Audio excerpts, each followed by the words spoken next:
right, so it's rescue time. We're gonna rescue Bambi. Isn't he cute? Look at this. It says Walt Disney Bambi character, Walt Disney Productions, and it has a Goebel FFM sticker, which is really cool. I believe this particular character, lamp, yes, it's a lamp. It's supposed to be a lamp. It was made in about 1952. I know Walt Disney, I think, I'm not 100% sure, not an expert. So, don't say anything in the comments, hey, you think you know it all. I don't. But I know that Goebel Porcelain Company, or whatever it was called in Germany, who we know the Hummel maker, right? Actually went into some kind of contract with Walt Disney, I believe around 1950 or so, making, I think, over 200 different Disney types of things out of ceramic / pottery porcelain. And most of them were ashtrays, trays, little trinkets, little figurines, probably about yay big. But the perfume lamps, only 3 were made. I think they made another lamp, like a regular lamp, but the perfume lamp. So what do I mean by that? You would drop scented oil into this back receptacle. Now, there's different versions of the same one that I found on the internet, and I believe this to be the earlier. The outside chamber one, you could see some of the oil, the original oil. You would drop the oil in there, and the light bulb would heat it up. And here's the original wiring. Why we don't want to use that? Because the house can catch on fire. You don't want a problem with that. So I'm going to have to do surgery, remove this. By the way, look at that. It says Disney. And then we have the full B. This is the TMK2 marking. The full B. It does not say West Germany. So we know that this is one of the earlier production ones. All right, I'm going to have to wear gloves for this. I mean, I'm not an electrician. All right, so this is the original plug, which was actually cut. I don't know if you can see that. I'm going to save this. It's the pieces provenance. And we see the original, look at that, the original socket and the original bulb in there, but we got to remove it. So I'm going to have to unscrew this, take this out, and rewire this, and I'll be back. So this plug is at least 74 years old.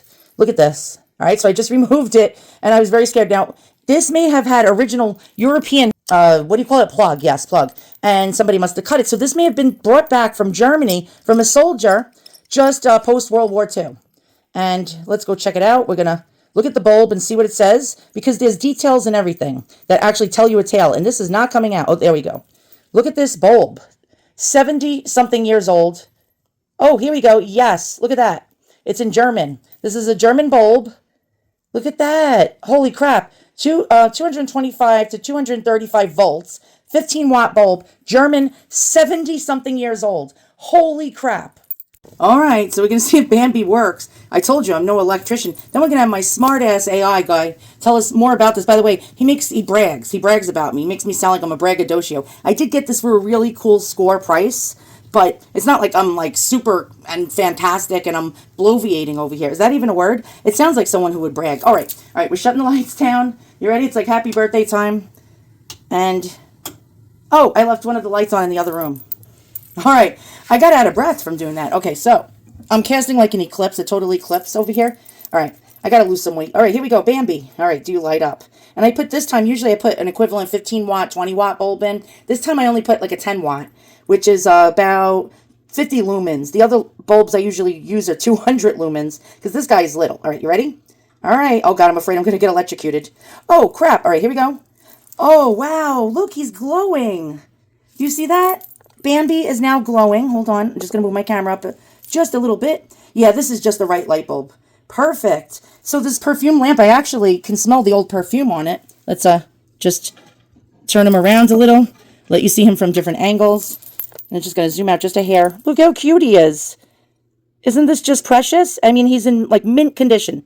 Just a little bit of old oil on him. I got most of it off. And he has the original sticker. That is something in itself. They usually ripped off. Look at that. And the light even comes from beneath him. Look at that. I did a nice professional job.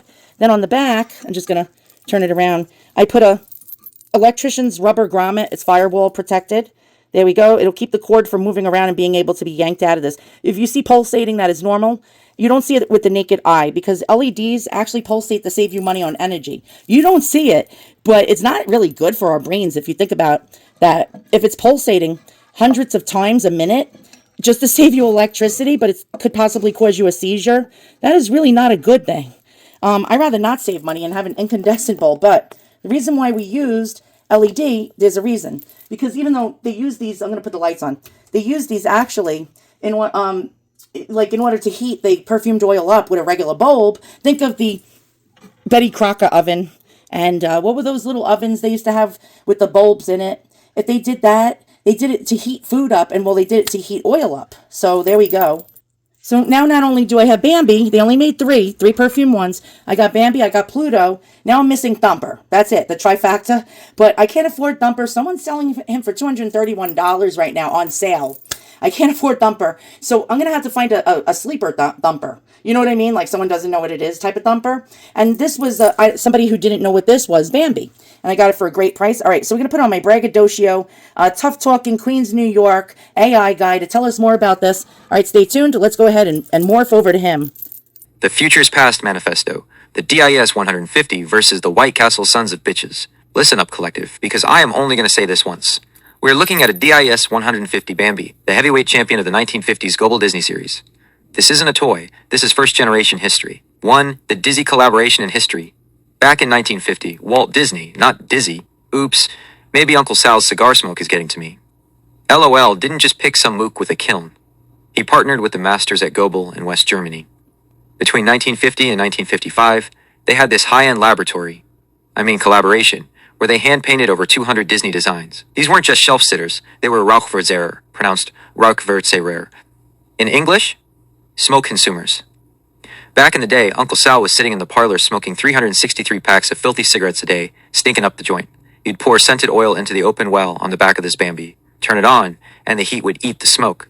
It made the room smell like a forest instead of a 1950s bowling alley. 2. Why yours is the Ferrari of Goebbels.